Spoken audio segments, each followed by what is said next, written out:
আপনি মাজার ইটের মাজার ভাঙতে পারবেন, আপনি ইটের মাজার ভাঙতে পারবেন। আপনারা হয়তো জানেন না, প্রত্যেকটা ওলি আল্লাহর প্রতি প্রত্যেকটা আশিকি হৃদয় ওলি আল্লাহর প্রেমের মাজার হয়ে চলে বসে আছে। কথা বলেন ঠিক কিনা? ইটের মাজার ভাঙবা, ইট এনে ভাঙবা, আশিকি হৃদয়ের প্রেমের মাজার ভাঙবা কিভাবে? প্রত্যেকটা আশিকি হৃদয় ওলি আল্লাহর প্রেম আছে না নাই? তবে মনে রাখো, ইটের মাজার ভাঙবে, পাথরের মাজার তৈরি হবে। কথা বলেন ঠিক কিনা? এই জন্য এই ফয়সালা আমরা করব না, এই ফয়সালা আল্লাহই করবে। হাদিস আসতে আমার চিনে না বেড়া, আমার চিনে না সব ঠিক। আমি সিলি দিতাম না, যা আস্তে আস্তে করবো, তারপরে ঠিকঠাক রাখ। কালকে আবার দিনে মাহফিল আছে, আবার যাইতে গোলাপ সার মাজারও কেরা বলে কইছে ভাঙবো। হ্যাঁ একটু দেওয়ান লাগবো তো। হ্যাঁ শাহফরানোর যাবো ইনশাল্লাহ। মারহাবা কোন গিল লাগে, রাগ করেন না। আমি কি বলছি, আমি আইন হাতে তুলে নিব না। ওরা দিকে মাজার ভাঙ্গে, আমরা তাদের ভাব ভাঙতাম না। এই ফয়সালা হবে আল্লাহর পক্ষ থেকে।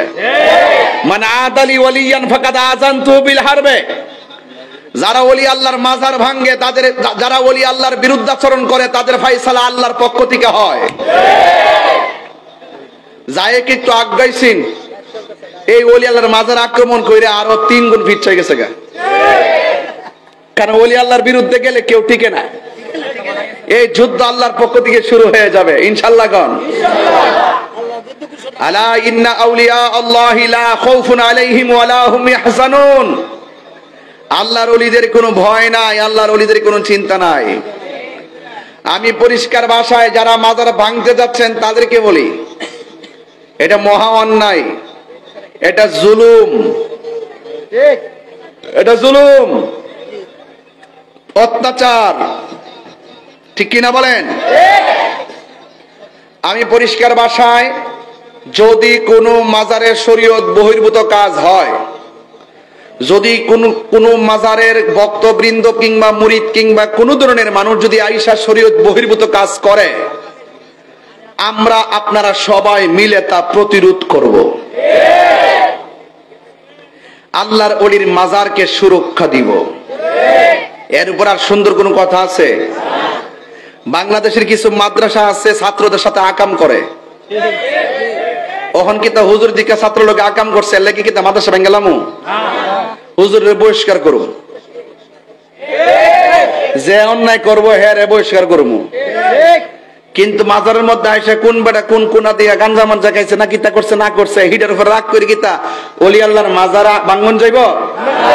যেহেতু ওলি আল্লাহর মাজারি ভাঙ্গালান, তার মানে বোঝা গেল ডাল মে কুছ কালা হ্যায়, আপনারা ওলি আল্লাহর দুশ্মন। কথা বলেন ঠিক কিনা?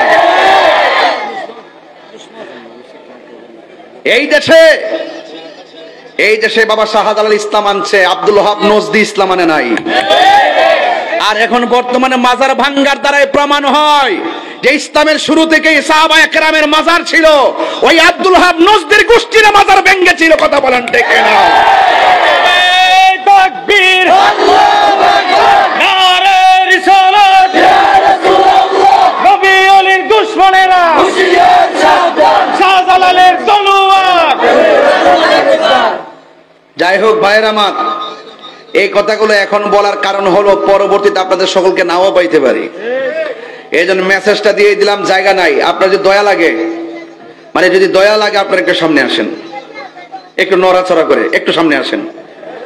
কারণ মানুষ কিন্তু প্রচুর হয়ে গেছে।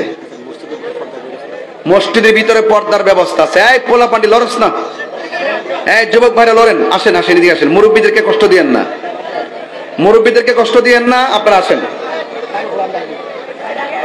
সবাই দুরূদ শরীফ পড়তে পড়তে আসেন। আল্লাহুম্মা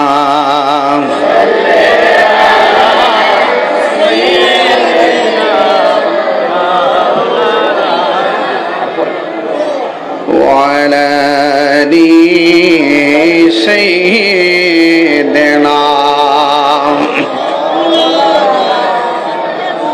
আল্লাহ আল্লাহ আল্লাহ তুই আমারে ডাকি রে মন্দা তুই আমারে ডাক মাশাআল্লাহ আল্লাহ আল্লাহ আল্লাহ আল্লাহ আল্লাহ আজকের মাহফিল কবুল করো রে আজকের মাহফিল রে তোমার বন্ধু নবীর খাতিরে ইয়া আল্লাহ ও মাবুদ মাওলা রে ডাকি আমরা তোমারে ইয়া আল্লাহ আল্লাহ আল্লাহ আল্লাহ আল্লাহ লা ইলাহা ইল্লাল্লাহ মুহাম্মাদুর রাসূলুল্লাহ সাল্লাল্লাহু আলাইহি ওয়াসাল্লাম। সকলে পড়ি আলহামদুলিল্লাহ। আমার যুবক ভাইয়েরা, আমার মুরব্বী বাবাজিরা, কেউ আল্লাহর বন্ধু হতে পারে না যদি সে আমার নবীরে ভালো না বাসে। আলালা ঈমানা লিমান লা মুহাব্বাত আলা, যার অন্তরে গো আমার নবীর মহব্বত নাই তার ঈমান নাই। এই জন্য যুগে যুগে যারা আল্লাহর ওলি হয়েছেন ওরা আমার নবীকে জানের চাইতে বেশি ভালোবেসেছেন। কথা বলেন ঠিক কিনা? পবিত্র ঈদে মিলাদ নবী সাল্লাল্লাহু তাআলা আলাইহি ওয়াসাল্লামের মহব্বতের আলোচনা করতে বলেছেন। আমি আপনাদেরকে বলবো, আমার নবী দুনিয়াতে আসার আগেই নবী ছিল কি ছিল না? আমার নবী 40 বছরে নবুয়তি পাওয়ার আগেও নবী ছিল কিনা? 63 বছরে নবী শরীয়তের পর্দার আড়াল হওয়ার পর নবী আছে না নাই? কিয়ামত পর্যন্ত আমার নবীর পরে কি আর কোন নবী আসবে? যারা বলবে নবীর উপরে নবী আসবে তারা কোনদিন ঈমানদার হতে পারে না। আমার নবী বলেছেন, আনা খাতামুন নবিয়্যিন লা নবিয়্যা বাদি, আমি নবী হইলাম শেষ নবী, আমার পরে আর কোন নবী আসবে না। যারা বলবে নবীর উপরে নবী আসবে এরা হলো কাদিয়ানী। কাদিয়ানীরা কোনদিন মুসলমান হতে পারে না। আমার মনে হয় কাদিয়ানীরা বহুত বাইরা গেছিল, এখন বর্তমানে কাদিয়ানীদের লাগাম ধরার সময় এসেছে। কথা বলেন ঠিক কিনা?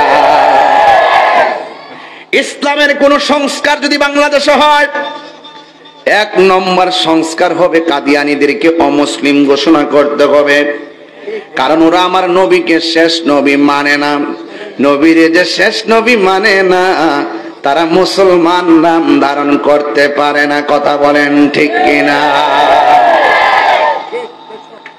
আজকে ওয়াজ হবে ঈমানি আলোচনা, কোন ঘটনা নয়, কোন ধরনের ঘটনা নয়, শুধুমাত্র চেতনা নিয়ে কথা বলা হবে। এই জন্য আমার নবী, আপনার নবী রাহমাতুল লিল আলামিন দুনিয়ার ধরাধামে এসেছেন। সবাই খুশি হয়েছে, একজন খুশি হতে পারে নাই, তার নাম হলো মিস্টার মালাউইন্না।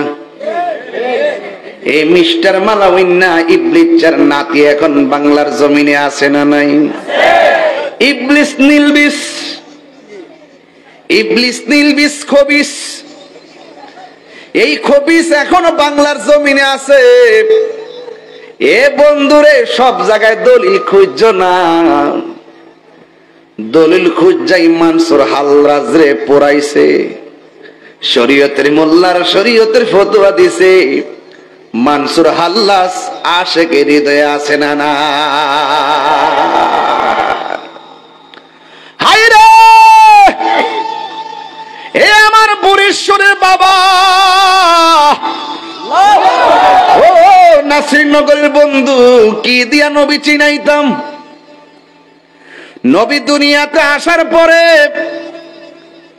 হালিমার ঘরে যখন গেছে, মা হালিমার এক স্তনের দুধ আমার নবী পান করে, আর এক স্তনের মুখের মধ্যে জোর করে মুখ লাগাইতে পারে না। জিজ্ঞাসা করা হলো, নবী গো,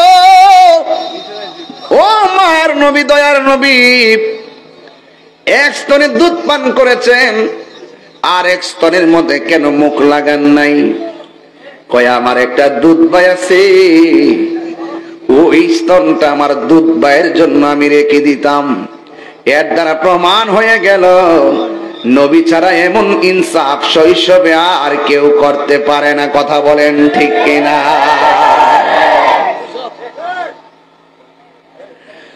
আমার নবী এমন নবী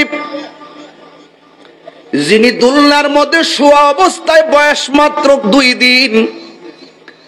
আব্দুল্লাহ ইবনে আব্বাস রাদিয়াল্লাহু তাআলা আনহু বলেন, আমি দেখলাম বিনা বাতাসে দোলনাটা লড়তেছে। শুধুমাত্র দোলনা লড়ে আব্বা, নবীর দোলনা মুবারকটা দেখা দেখা আকাশের চাঁদ দুলতেছে। নবীরে জিজ্ঞাসা করি, ইয়া রাসূলুল্লাহ, নবী গো,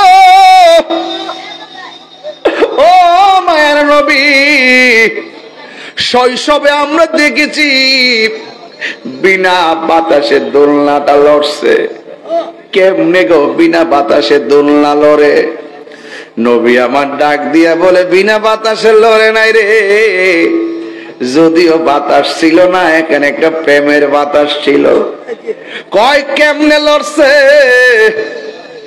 কয় দোলনাটা লড়াইছে হযরত জিবরাইল, আর উপরে যে চাঁদটা দুলতেছিল, আমার আল্লাহ চাই নাই শৈশবে আমার সঙ্গে দুনিয়ার কেউ খেলাধুলা করুক, এই জন্য আমার আল্লাহ আমার সম্মানে আকাশের চাঁদকে আমার খেলার সাথী বানায়া দিছে। আরে আমার নবী তো এমন নবী, যেই নবী আকাশের চাঁদকে 2 ভাগ কইরা ফেলাইছে। এ যুবকের দল, কি দিয়ে আমি ওয়াজ বুঝাইতাম রে বাবা? এই জন্য আপনার নবী, আমার নবী রাহমাতুল লিল আলামিন, ছোটবেলায় দুনিয়ার মধ্যে আইসাই তিনি বললেন আল্লাহ ছাড়া কোনো মাবুদ নাই। আর নিজের সাক্ষী আমার নবী নিজেই দিয়ে দিয়েছেন। আমার নবী সাক্ষী দিয়েছেন, আমি নবী হইলাম আল্লাহর রাসূল। এই জন্য আমার আল্লাহ বলেন, পৃথিবীর কেউ যদি আপনাকে না ডাকে, আপনাকে ডাকার জন্য আমি আল্লাহই যথেষ্ট। সুবহানাল্লাহ বলবেন না? ওই নবীকে পাইয়া আমরা খুশি না বেজার?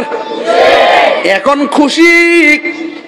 নবীর শুভ আগমনে খুশি হতে হবে, এটা কোনো মোল্লার সিদ্ধান্ত নয়, এটা হলো আমার আল্লাহর সিদ্ধান্ত। আমার আল্লাহ বলেন, কুল বিফাদলিল্লাহি ওয়া বিরহমাতিহি ফাবিযালিকা ফালইফরাহু হুয়া খায়রুম মিম্মা ইয়াজমাউন।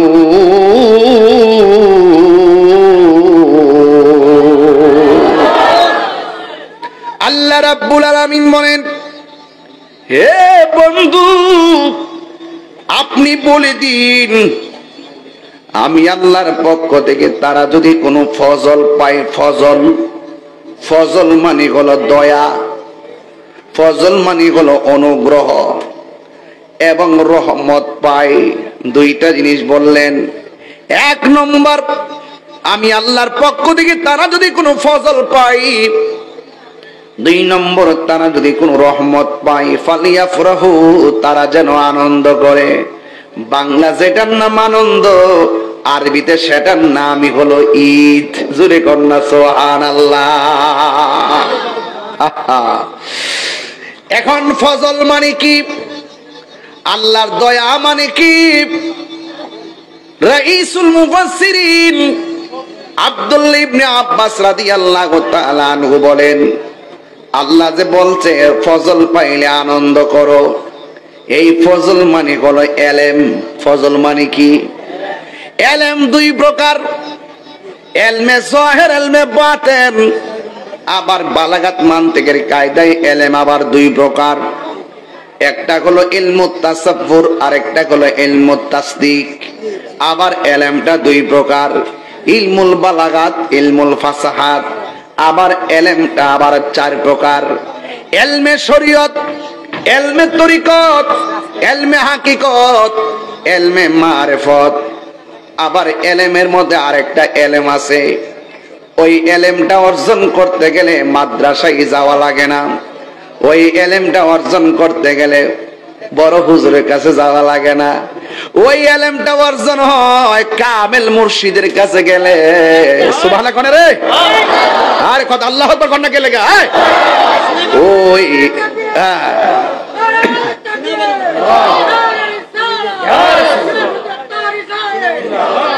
আমার যুবক ভাইয়েরা, আমার মুরব্বী বাবারা, ওই এলেমটা সিনজিওয়ালা অর্জন করতে পারে। ওই এলেমটা কুদাল দিয়া মাটি কাটে, ওই বেটাও হাসিল করতে পারে। ওই এলেমটার নাম হলো এলমে লদুনী। সুবহানাল্লাহ কয়না রে বাবা? এই এলেমটা ডাইরেক্ট আমার আল্লাহর পক্ষ থেকে বান্দার সিনায় আসে, একমাত্র রিয়াজতের দ্বারা, সোহবতের দ্বারা, আল্লাহর ওলির সান্নিধ্যের দ্বারা। জোরে জোরে কি মারহাবা বলা যাবে না?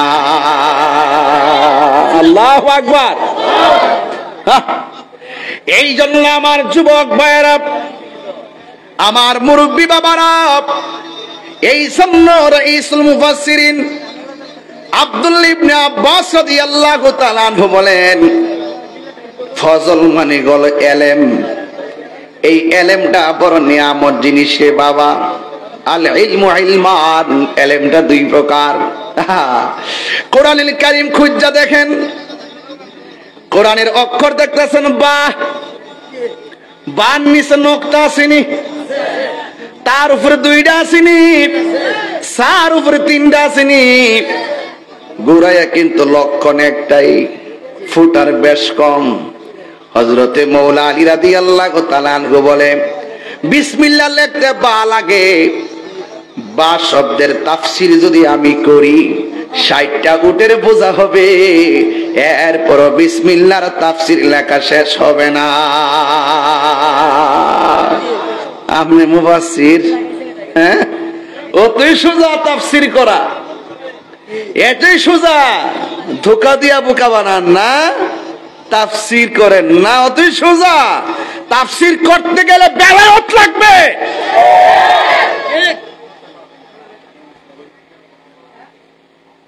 চেয়ার দো, আপনার কষ্ট হচ্ছে? আমি একবারই বলছি, আমি কোন হচ্ছে ঘটনা তুলতাম না, যেগুলো আমাদের ইমানের খোরাক বর্তমান প্রেক্ষাপটে খুব জরুরি, আমি সেইগুলো বলার চেষ্টা করবো। মারহাবা কোন? কষ্ট হইতেছে আপনাদের? আল্লাহু আকবার। এরপর আরেকটা তাফসীর দেখলাম, লেখা আছে আল্লাহ যে বলছে ফজল পাইলে আনন্দ করো। ফজল মানে হলো দুইটা। একটু আগে বললাম ফজল মানে একটা, এটার নাম এলেম।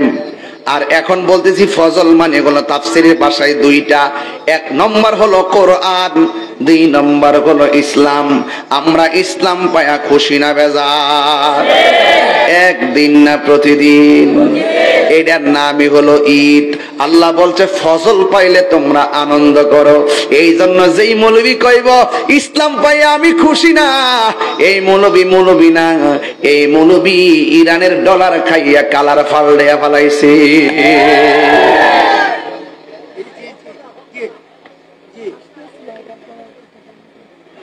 আমরা ডলার খাইয়া কালার ফালড়াই না, মরলে মরে যাবো গা। কথা কোন ঠিক না বেটি? অনেকে কইছে এইবার তাহিরির খবর আছে রে। তাহিরি কোরআন সুন্নাহ নিয়ে কাজ করে, তার ভয় নাই। এ যুবক, কোরআন পায়া খুশি না বেজার? যদি কেউ বলে আমি বেজার, সে কি মুমিন না বেঈমান? আল্লাহ বলছে ফজল পাইলে আনন্দ করো। আর সাহাবায়ে কেরাম বলছে ফজল মানে হলো কোরআন, ফজল মানে হলো ইসলাম। এখন এরপরে এই কোরআনটা আমাদের নাসিরনগরে আছে না নাই? ঘরে ঘরে আছে না নাই? এই কোরআন থাকলে শান্তি লাগে কি লাগে না?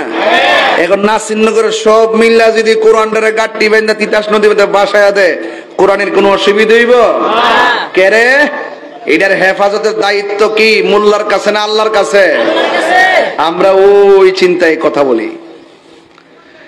ইন্না নাহনু নাযালনা যিকরা ওয়া ইন্না লাহু লাহাফিজুন।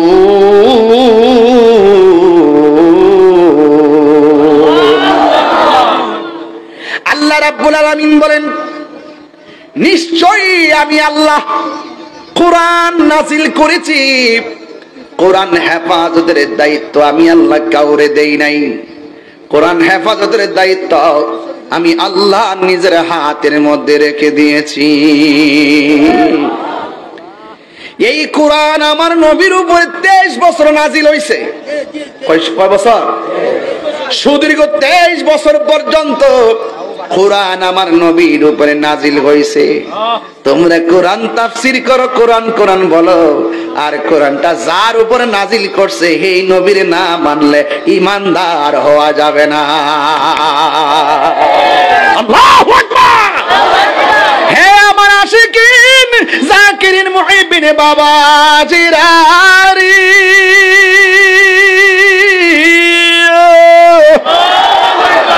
টান্ডা মনে আসেনি রে বাবা? আমি আস্তে আস্তে ফাগলা টান দিমু। তবে একটা কথা কইয়া দিয়া যায়, আশেকে রাসূল যদি রিকশাওয়ালা হয় তার পায়ের ধুলা আমার জিহ্বা দিয়ে পরিষ্কার কইরা দিমু। আর দুশমনে রাসূল যদি 10 তলার মালিক হয় তার ছায়ার মধ্যে আমি পা দিতে রাজি না। এই দুই হাত সোজা করে বলো, নবীর জন্য জীবন দিতে চাই কি চাই না বলো? তাকবীর। নারে রিসালাত। আহলে সুন্নাত ওয়াল জামাত। পবিত্র ঈদে মিলাদুন নবী। আল্লামা পীর মুফতি গিয়াসউদ্দিন আত-তাহিরি সাহেব। আল্লাহু আকবার বলেন। আমরা নবীর জন্য পাগল। নবীর শান শুনলে আমাদের ভালো লাগে। অনেক অপেক্ষা করি কখন মিলাদুন নবী সাল্লাল্লাহু আলাইহি সাল্লাম আসবে। কথা বলেন ঠিক কি না বলেন বাবা? কোরআন ভালো করে বুঝতে হবে। কোরআন হেফাজতের দায়িত্ব কার? আল্লাহ। যখন নবীর উপরে কোরআন নাজিল হয়েছে, যখন নবীর উপরে কোরআন নাজিল হয়েছে, ওই মুহূর্তে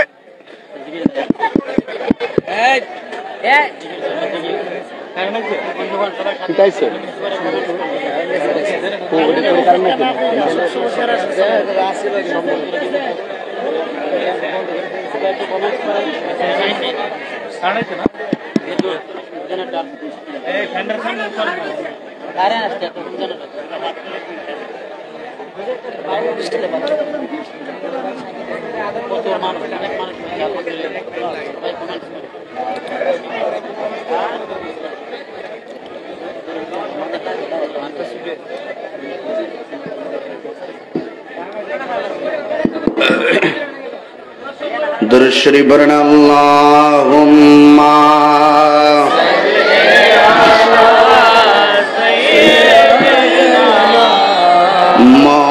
মাওলানা মুহাম্মদ ওয়ালা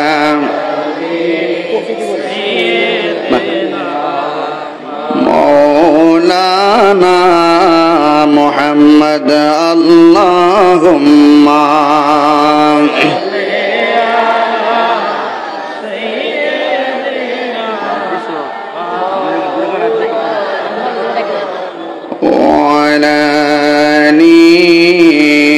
سيدنا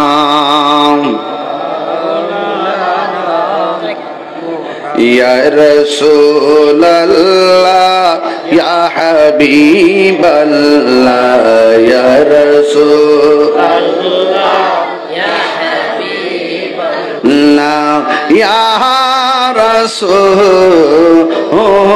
الله তুমি জীবন তুমি মরণ, আধার ঘরে তুমি আপন, তুমি জীবন তুমি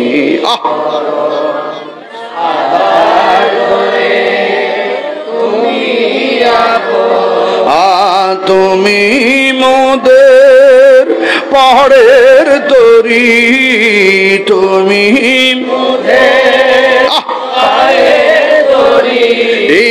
তুমি নিদানে তরানে ওয়ালা ইয়া রাসূলুল্লাহ ইয়া হাবিবাল্লাহ ইয়া রাসূলুল্লাহ ইবাল্লাহ ইয়া রাসূলুল্লাহ, তুমি মোদের আশার আলো, তাই তো তোমায় বাসি ভালো, তুমি মোদের আশার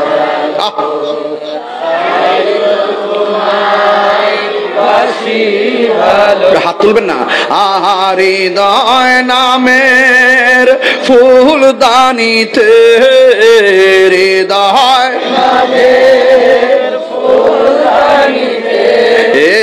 গেতে রেখেছি প্রেমের মালা, ইয়া রাসূলুল্লাহ ইয়া হাবিবাল্লাহ ইয়া রাসূলুল্লাহ ইয়া হাবিবাল্লাহ ইয়া রাসূলুল্লাহ। জোরে জোরে কি আল্লাহু আকবার বলা যাবে না? আমার নাসির নগরীর বাবা দিরা গো, ও আশুরাইনের বাবা, ও আমার বরেশ্বরের বাবা, নাসিরপুরের বাবা, যে যেখান থেকে এসেছেন সবাইকে আমি বলে দিয়ে যাই, আল্লাহ রাব্বুল আলামিনের হাবিবের উপরে যখন কোরআনটা নাজিল হয়েছে, ওই কোরআনটা নাজিল হওয়ার পর আম্মা জান খাদিজাতুল কুবরা রাদিয়াল্লাহু তাআলা আনহা বলেন, আরে খাদিজা আবার কে? এই পৃথিবীর মধ্যে একটা মহিলা যার নাম বলে আম্মা জান খাদিজাতুল কুবরা, আজ এই মহিলাটারে স্বয়ং আমার আল্লাহ রাব্বুল আলামিন নিজে সালাম দিয়েছে। বড় বড় করে কোন সুবহানাল্লাহ। স্বয়ং আল্লাহ নবীর এই খাদিজাতুল কুবরা রাদিয়াল্লাহু তাআলা আনহুকে সালাম দিছে। ওই খাদিজাতুল কুবরা রাদিয়াল্লাহু তাআলা আনহা বলেন, আমার নবীর উপরে যখন কোরআন নাজিল হলো, আমার নবী এসে আমারে বললেন, জাম্মিলুনি জাম্মিলুনি, আমারে কম্বল দিয়া জড়ায়া ধরো। ওই মুহূর্তে আমি দেখেছি নবীর কপাল মুবারকটা এমন ভাবে ঘামতেছে, নবীর কপাল মুবারকের এই ঘামের পসিনা মুবারকের ফোঁটাগুলো মণিমুক্তার মতন চিকচিক করেছে। এই জন্য আমি আরেকটা হাদিস বলে দিয়ে যাই, এক যুবকের দল, আরেকটা হাদিস আমি আপনাদেরকে শোনাইয়া দেয়া যায় রে বাবা। বিহি ক্বালা হাদাসানা আবু নুআইমিন قال حدثنا زهير عن أبي إسحاق قال سأل رجل البراء بن عازب أكان وجه رسول الله صلى الله عليه وسلم مثل السيف قال لا بل مثل القمر। হযরতে বারা ইবনে আযিব হযরতে আবি ইসহাক রাদিয়াল্লাহু তাআলা আনহু হতে বর্ণিত, সুইলা সাআলা রাজুলুল বারা ইবনে আযিব রাদিয়াল্লাহু তাআলা আনহু, হযরতে বারা ইবনে আযিব রাদিয়াল্লাহু তাআলা আনহুকে জিজ্ঞাসা করা হলো, আকানা ওয়াজহু রাসূলিল্লাহি সাল্লাল্লাহু আলাইহি ওয়াসাল্লাম মিসলা সাইফ, আপনি আমাকে বলেন না নবীর চেহারা মোবারকটা কি তলোয়ারের মতন টিক টিক টিক টিক করত? বারা ইবনে আযিব বলেন, না না না না, নবীর চেহারা মোবারক তলোয়ারের মতন টিক টিক করত না, বাল মিসলাল কামার, আমার নবীর চেহারাটা চাঁদের চাইতে আরো চিকচিক করত। এই তারার দল, ভালো করে বুঝো, অভাবীর দল। বি ক্বাল হাদাসানা মুহাম্মদ ইবনে সাঈদিন আখবারানা আব্দুর রহমান ইবনে মুহাম্মদ সাল্লাল্লাহু মুহাম্মদ আন আশআস ইবনে সাওয়ারিন আন আবি ইসহাক রাদিয়াল্লাহু তাআলা আন জাবির ইবনে সামুরা রাদিয়াল্লাহু তাআলা আনহু قال রাআইতুন নাবিয়্যা সাল্লাল্লাহু আলাইহি ওয়াসাল্লাম ফি লাইলাতি ইদহিয়ানিন ওয়া আলাইহি হুল্লাতান হামরা ফাজআলতু আনজুরু ইলাইহি ওয়া ইলাল কামার ক্বালা হুয়া আহসানু ফি আইনি মিনাল কামার। হযরত জাবির ইবনে সামুরা রাদিয়াল্লাহু তাআলা আনহু থেকে বর্ণিত, ক্বালা তিনি বলেছেন, রাআইতুন নাবিয়্যা সাল্লাল্লাহু আলাইহি ওয়াসাল্লাম ফি লাইলাতি ইদহিয়ান ওয়া আলাইহি হুল্লাতুন হামরা। হযরত জাবির ইবনে সামুরা বলেন, আমি নবীজিকে রাতের বেলা গায়ের মধ্যে চাদর পরিহিত অবস্থায় দেখতে পেলাম। ফাজআলতু আনজুরু ইলাইহি ওয়া ইলাল কামার। রাতের বেলা যখন নবীকে আমি চাদর পরিহিত অবস্থায় দেখেছি, ওই মুহূর্তে আমি একবার আমার নবীর চেহারা মুবারকের দিকে তাকাইছি, আর একবার চাঁদের দিকে তাকাইছি। ফালাহু আহসানু ফি আইনি মিনাল কামার। আমার চোখের মধ্যে আমি লক্ষ্য করেছি আল্লাহর হাবিব চাঁদের চাইতে আরো সুন্দর। আর বড় করে বলেন না সুবহানাল্লাহ। এই জন্য তুমি আমি রৌদ্র দিয়ে হাঁটলে, চাঁদের আলোতে হাঁটলে গায়ে থেকে ছায়া পড়ে, কিন্তু আমার নবীর চেহারা মুবারক থেকে কোনো ছায়া পড়তো না, আমার নবীর বডি মুবারক থেকে কোনো ছায়া পড়তো না। আমার নবী হইল নূরুন আলা নূর। এই জন্য হযরত আয়েশা সিদ্দিকা রাদিয়াল্লাহু তাআলা আনহাকে জিজ্ঞাসা করা হয়েছিল, আয়েশা আপনি তো নবীর সঙ্গে ঘর সংসার করেছেন, আপনি বলুন না নবীর চরিত্রটা কেমন ছিল? আয়েশা সিদ্দিকা রাদিয়াল্লাহু তাআলা আনহা বলেন, গোটা কোরআন শরীফটাই হলো নবীর চরিত্র। কোরআনের মধ্যে যেমন ভাবে কোনো দোষ নাই, ত্রুটি নাই, আমার নবীর চরিত্রের মধ্যে কোনো কলঙ্কের দাগ নাই। এরপর আয়েশা সিদ্দিকা রাদিয়াল্লাহু তাআলা আনহাকে জিজ্ঞাসা করা হলো, আয়েশা আমার নবী কেমন সুন্দর? আয়েশা সিদ্দিকা রাদিয়াল্লাহু তাআলা আনহা বলেন, ইউসুফ নবীরে দেখতে যাইয়া মিশরের মেয়েরা ফল কাটতে যাইয়া আঙ্গুল কাটছে, টের পাই নাই। আর আমার নবী এত সুন্দর, আমার নবীরে যদি মিশরের মেয়েরা দেখত, তাদের কলিজা কাইটা টুকরা টুকরা বানায়া ফেলাইতো, যারা পরিমাণ টের পেত না। আল্লাহু আকবার বলেন না। আমার বড় কষ্ট লাগে, আমার বড় দুঃখ লাগে, মানুষ যায় না কেমনে সত্য গোপন করে। আরে নবীরে কেমনে কে আমরার মতো মানুষ? আরে নবী এমন নবীজি যার চোখ থেকে আমার আল্লাহ পর্যন্ত গোপন নাই। এই জন্য আমার নবী তোমার জন্য কি না করছে, পাথর আঘাত খাইয়াও নবী উম্মতের জন্য কেঁদেছেন। আমার নবী, আপনার নবী এত কান্না করেছেন উম্মতের জন্য। নবী যখন তায়েফের জমিনে গেছে, ওই তায়েফের মধ্যে যুবক যুবক পোলাপান আমার নবীরে পাথর দিয়া ডিল মাইরা মাইরা মাথা মুবারক তারে ফাটাইয়া ফেলাইছে, পিঠ মুবারকের মধ্যে রক্ত মুবারক ভাসতেছে। জিবরাইল আলাইহিস সালাম আয়েশা কয়, ইয়া রাসূলুল্লাহ, ইয়া হাবিবাল্লাহ, নবীজি ও মায়ার নবীজি, আপনার বদন মুবারকের রক্ত মুবারক, আপনার মাথা মুবারকের রক্ত মুবারক, আপনার চেহারা মুবারকের রক্ত মুবারক। ইয়া রাসূলুল্লাহ, একটা বার আমারে কন্যা, আমি তায়েফের পাথর দিয়া এই তায়েফের কাফেররা মাটির সঙ্গে মিশাইয়া দেই। আমার নবী বলে, আমি তো গজবের নবী না, আমি নবী তো রহমাতুল লিল আলামিন। ওয়া মা আরসালনাকা ইল্লা রাহমাতাল লিল আলামিন।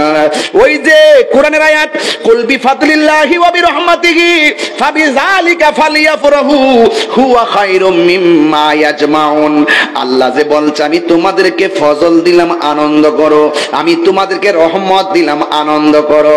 এখন এখানে ফজল দিয়া পাইলাম এলেম, ফজল দিয়া পাইলাম কোরআন, ফজল দিয়া পাইলাম ইসলাম, আর রহমত দিয়া বুঝাইছে আমার নবীরে। এখন নবীরে পাইয়া খুশি না বেজার? আরো জোরে কোন খুশি না বেজার? আমার নবী বলেন, আমি নবী এই সোমবারে দুনিয়াতে তাশরীফ এনেছি, এই জন্য আমি সোমবারে রোজা রাখি। নবীর মিলাদ নবী নিজেই আমল করেছে। এই জন্য যুবক এখনো কি বুঝেন না? আপনারা দলিল দেন নবী রোজা রাখে, নবীর জন্মদিন পালন করছে। আপনারাও নবীর বেশি ভালোবাসলে রোজা রাখেন সোমবারে। আরে নবী তো সোমবারে রোজা রাখছে। ঈদ তো কোন কোন সময় রবিবারও হয়, হয় কি হয় না? আরে আমরা তো যতগুলা পীরের দরবার আছে ম্যাক্সিমাম দরবারে যাইয়া দেখেন অসংখ্য মানুষ সোমবারে রোজা রাখতেছে। ইবাদত বন্দি কইলে আপনারা ক্যানভাস করে ইবাদত করা লাগতো না। রোজা রাখলে ক্যানভাস করার দরকার নাই যে আমরা রোজা রাখি, কারণ আমার নবীর রহমত, এই রহমত পাই আমরা মৃত্যু রাখবার জন্য আনন্দ থাকবো। কথা বলেন ঠিক কিনা? এই জন্য রাগারাগি নাই, গুসা নাই। ওলামায়ে কেরামরা আর বিভাজনের সময় নাই, এখনো সময় আছে। আপনার ভালো না লাগলে জুলুসের দিন খেতা মোড়াইয়া ঘুমাইয়া থাকেন। আমার ভালো লাগছে আমি রোদ্রে যাইয়া পূর্ব, অসুবিধা নাই। এই জন্য রাগারাগি গুসাগুসি কইরেন না। বন্ধু আমার নবী, আপনার নবী তায়েফের জমিনে জিব্রাইল যখন বলছে নবী গো একটা বার বলেন না পাথর দিয়ে এদেরকে মাইরা ফেলাই, নবী বলছেন না রে না, আমি ইসলামের দাওয়াত দিব কার কাছে? এরপরে আমার নবীজি ওই তায়েফের জমিনে একটা পাথরের মধ্যে হেলান দিয়া বসছে। যেই পাথরটার মধ্যে হেলান দিয়া বসছে, আমি আমার আম্মারে লইয়া ওই পাথরটা দেখে আসছি। আমি দেখলাম পাকিস্তানিরা মোবাইল দিয়া দিয়া পাথরটার ভিডিও করতেছে। আমার বলতেছি হাজি আজি এই পাথরটা কি জানো নি? এই পাথরটা হলো আমার নবী রক্ত মুবারক লইয়া যে বসছিলেন, লাল লাল দাগগুলা যে দেখতেছো এইগুলা আমার নবীর রক্ত মুবারকের দাগ লেগে আছে। ওরা ভিডিও করতেছে, আমি আর ভিডিও করি না, যে মাত্র শুনছি নবী রক্ত মুবারক পাথরের মধ্যে লাগা রইছে।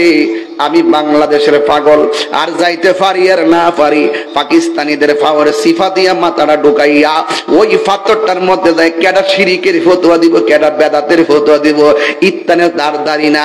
ওরা যদিও কয় আমার শিরিক, আমি বলবো এটাই পীড়িত। যেরকম ঠিক কিনা? ওরা তো শিরিকে বোঝে না, পীড়িত বোঝে না। ওই পাথরটা যখন ভিডিও করতেছে, আমি ফাওয়ার ফাঁক দিয়া যাইয়া পাথরটার মধ্যে যাইয়া নিজের জিহ্বা দিয়া পাথরটারে চাটতে শুরু করলাম। বড় মজা লাগলো। একটু পরে পাকিস্তানি আমার ফাগলামি দীক্ষা কই মসজিদে চলো। পাশে একটা মসজিদ, এই মসজিদের চতুর্পাশে দেখলাম কাঠ দিয়া দিয়া ঠিয়া দিয়া রাখছে। শিয়ারা ওই যে এই গাছের যে কাঠগুলো আছে এগুলো আগুন দিয়ে পুড়াইয়া ফেলাইছিল, এখনো ঘরগুলা পোড়া আছে। ওই মসজিদের মধ্যে যাইয়া দেখলাম চতুর্দিকে মসজিদটা শুকনা, পাহাড়ের কোনা দিয়া যে মসজিদের একটা কোনা আছে, ওই কোনার মধ্যে দেখলাম একটা কোনা জায়গাটা ভিজা। এখন ভিজা জায়গাটা দেখে জিজ্ঞেস করলাম ভিজা কি লেগা?